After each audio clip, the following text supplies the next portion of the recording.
চাইছিলাম হাসবো না, কিন্তু হাসি চলে আসছে। একদম ছোটবেলা থেকে ছাত্রলীগ, শেখ হাসিনার মধ্যে মায়ের চেহারা দেখতেন, আবার শেখ হাসিনার প্রচলিত গালাগালিও করতেন।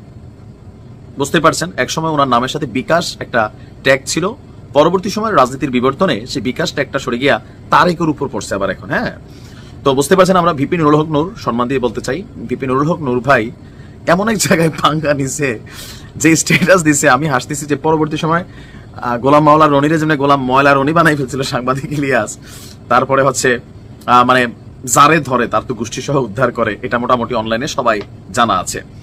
তো ভিপি নুরুল হক নূর সাংবাদিক ইলিয়াস সহ পিনাকি সহ কনক সারওয়ারদেরকে নিয়ে যেই একটা স্ট্যাটাস দিছে, নূরের যে সাহস আছে, তবে মাঝে মাঝে হয় কি যে বেশি সাহস দেখে বিপদে পড়া লাগে। তবে তারা মনে করতেছে কিসের বিপদ, শেখ হাসিনার বিরুদ্ধে লড়াই করছে, আর অনলাইন ভিউ কি ডলার কামিনা বাটপাররা এগুলোর ব্যাপারে কথা বললে সমস্যা কি, বোঝেন নাই প্যাস লাগছে কোথায়।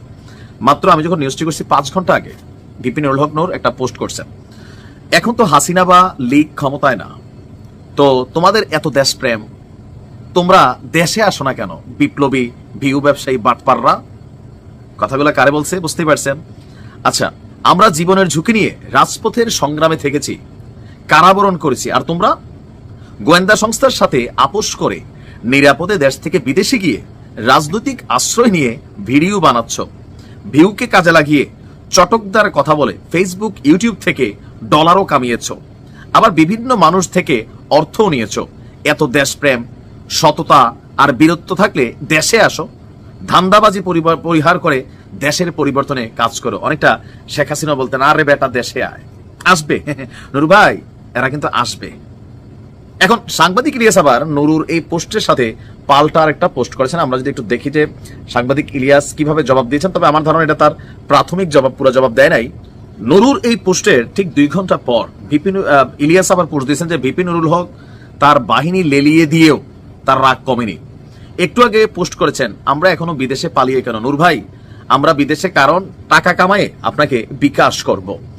তারপর আপনার তিনি এখানে বেশ কয়েকটা স্ট্যাটাসের মধ্যে এটা খুবই গুরুত্বপূর্ণ, তবে গতকালকে থেকে আমরা দেখছি যে আপনার তারেককেও মোটামুটি হালকা একটা ওয়াশ দিয়ে দিছে।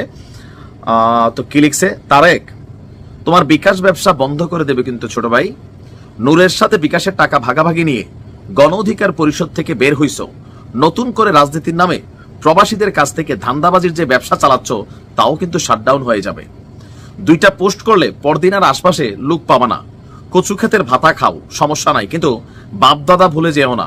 2 দিন আগেও ঘ্যান ঘ্যান করলা, আর আজকে পোল্টি, সাবধান, নাইলে এমন অবস্থা করব রাজনৈতিক দলের নামে যে দোকান খুলছো ওই দোকানে কাস্টমার পাবা না। তার মানে এক একজন এক একটা রাস্তায় ব্যস্ত আছে, কেউ বিকাশ, কেউ রাজনীতির ব্যবসা, কেউ বিপ্লবী ভিউ ব্যবসা।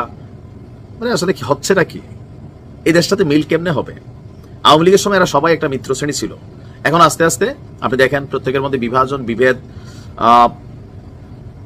তবে এই যে লড়াইটা, এটাতে কিন্তু আসলে কি হয় এটা বলা যায় না, কারণ অনলাইনে উৎসাহী জনতা সবার পক্ষে গিয়ে ঠিক ঠিক চলুন দেখি এটার শেষ কিভাবে হয়। তবে আমার ধারণা ভিপিনুর আগে থাইমা যাবে, এটা কেন জানি মনে হয় আর কি।